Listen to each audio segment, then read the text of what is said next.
Benin Studios try to correct the audio as well. Barrister, your thoughts? Yes, thank you. I saw the passion and emotion in Dr. Notsike's voice, but that is not being realistic. The Igbos are not going to be jailed anywhere. The Igbos are the Igbos. The Igbos are a nation of over 40, 50 million. Somebody being convicted does not mean that the Igbos are convicted. And Mr. Nnamdi Kalu's outburst in court was totally irrational. We've seen other people who had similar crusades.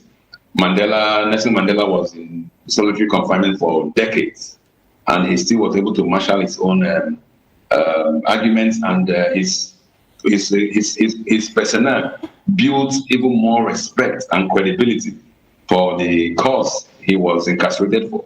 And that has what has elevated Mandela to the level he is. Mr. Nnamdi Kalu's case was peculiar, had its own peculiarities, and he made some good moves, some good decisions.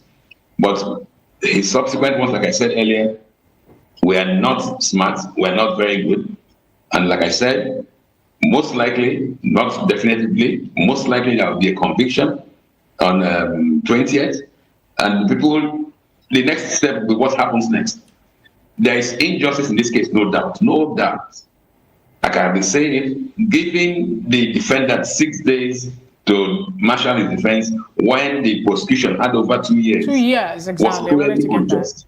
But then it should have been handled better, and then the outcome will even put Nnamdi Kalu on a better pedestal. But it is a misnomer. It is wrong. It is an aberration. Barrister, when you say it should have been handled better, how, from your own perspective, would it have been handled better?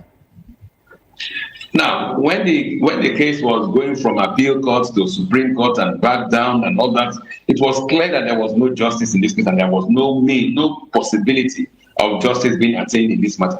I had advised his legal team to take it extra-national, extraterritorial, go to the ECOWAS Court of Human Rights or the African Commission on Human and People's Rights.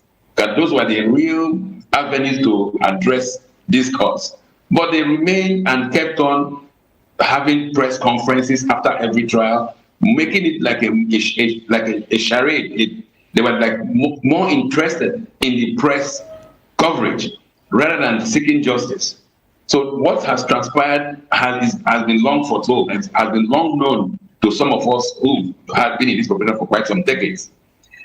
Nnamdi Kalu had a very good option when he dispensed with his lawyers, but he should have gone onto the dock and presented the case, which has been saying on radio, talking about marginalization, because the entire international community would have focused on his defense. But unfortunately, and most unfortunately, he threw that into the dustbin by not defending himself.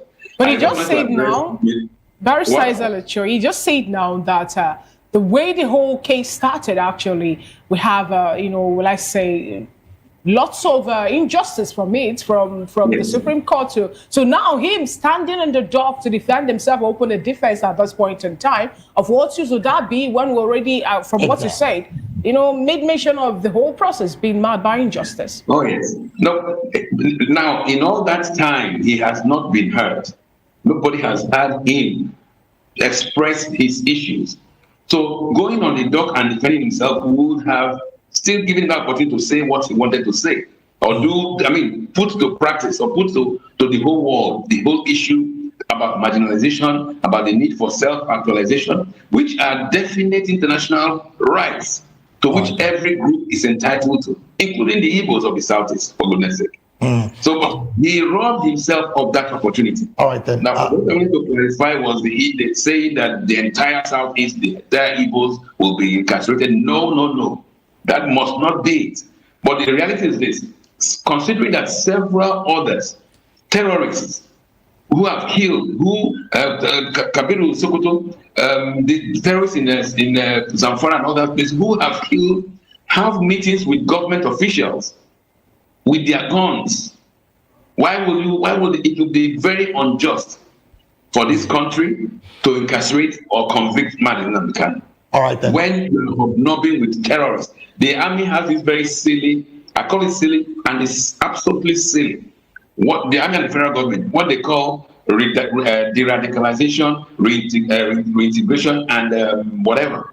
Rehabilitation and reintegration. Thank you so very much, Barrister, there's for your nowhere thoughts. in the world you do that. Thank you so very much, Now, is Barrister. this man passing through this? Was he exposed to all this ridicule? Was he exposed to this 5 years incarceration just because he's Igbo? That is the issue. All right, then. Yes, so that is what. Let's have the thoughts.